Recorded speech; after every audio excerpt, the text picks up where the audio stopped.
under the China-Australia Free Trade Agreement, since 2019, China's import tariff on Australian wine has been reduced to zero.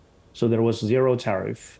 So if you compare that with China's standard tariff of 14% on other imported wine, Australia's wine exports have a huge advantage over other wines. So it's a huge market, and there was a significant increase of exports of Australian wine to the Chinese markets, surpassing other exports from other markets. But because of the tariff, which was around 116% to 200%, that was a huge financial burden, if you want, on the Chinese consumers, because all it means was a significant increase in the wine price, which reduces the competitiveness of Australian wine in the Chinese market. That caused a significant reduction of exports of wine to the Chinese market. So this removal of the tariff, which means would mean for the Australian exports of wine to Chinese markets, regaining a competitive advantage over other foreign wine exported to Chinese markets. For the Chinese consumers, that means a better choice of a diversified wine from different sources and high quality. What does it mean for China's market? Do you think the government could move ultimately to protect the local industry if, Australia ramps up its exports? I don't think the domestic industry would be sufficient to call upon the government to provide protection by using anti-dumping and countervailing duties. That hasn't happened in the past. It didn't happen when the tariff was reduced to zero. So I don't think that was a sufficient factor in the Chinese markets to cause the Chinese government take action, increase the tariffs again. So I think it means more for the markets to have a better choice, to be back to the normal mix of wine imports, and also for the Chinese importers have more choice. And it's a kind of the rebuilding the commercial relationship with Australian wine providers. Give us an idea in your mind what happened, because nothing much has changed in the Australian government's stance on a number of issues. Why the shift from China? From my perspective, I think I would say since the Albanese government took office, and there was a very significant change in how it deals with China in a more diplomatic and a constructive manner, which means that reaffirming the different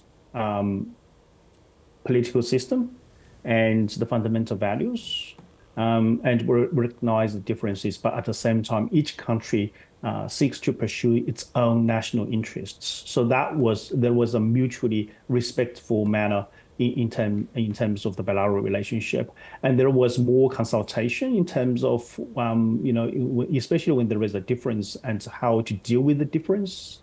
And there was more consultation. There were channels of communication at a diplomatic level, and of course there was a building up of the diplomatic dialogue between the two countries' leaders in different avenues.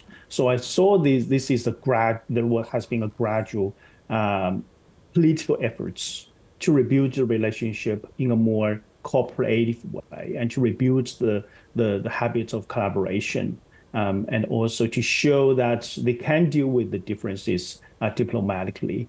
And so I think the wise diplomacy is very important going forward. And to that point, do you think China has learned some lessons too? Or do you think we could see them resort back to that sort of wolf diplomacy that really damaged the relationship as well? I think for China, it is very important for China to reflect on the more kind of assertive foreign policy and economic policy. There has been lots of talks about China, the criticisms about China's economic origin. And I think for China, what is most important for China is the external relationships, especially given the geopolitical tensions and the superpowers conflicts. And China needs a stable and a certain external environment for its domestic economic growth. So it's part of China's domestic policy making in terms of how to maintain the bilateral relationships, good and stable bilateral relationships for its own economic growth. Again, we're talking about pursuing its own national interests, but in a way that would benefit other trading partners as well, including Australia. Yeah. But having said that, of course, China's ambitions in the regions are not going to change. So could this flare up again, do you think?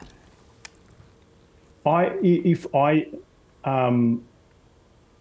the two governments continue the way they have been dealing with each other, with mutual respect, with consultation as opposed to confrontation, with the constructive ways to resolve disagreements, or sometimes put aside disagreements or disentangle national security and those kind of fundamental values and disagreements apart from economic interests.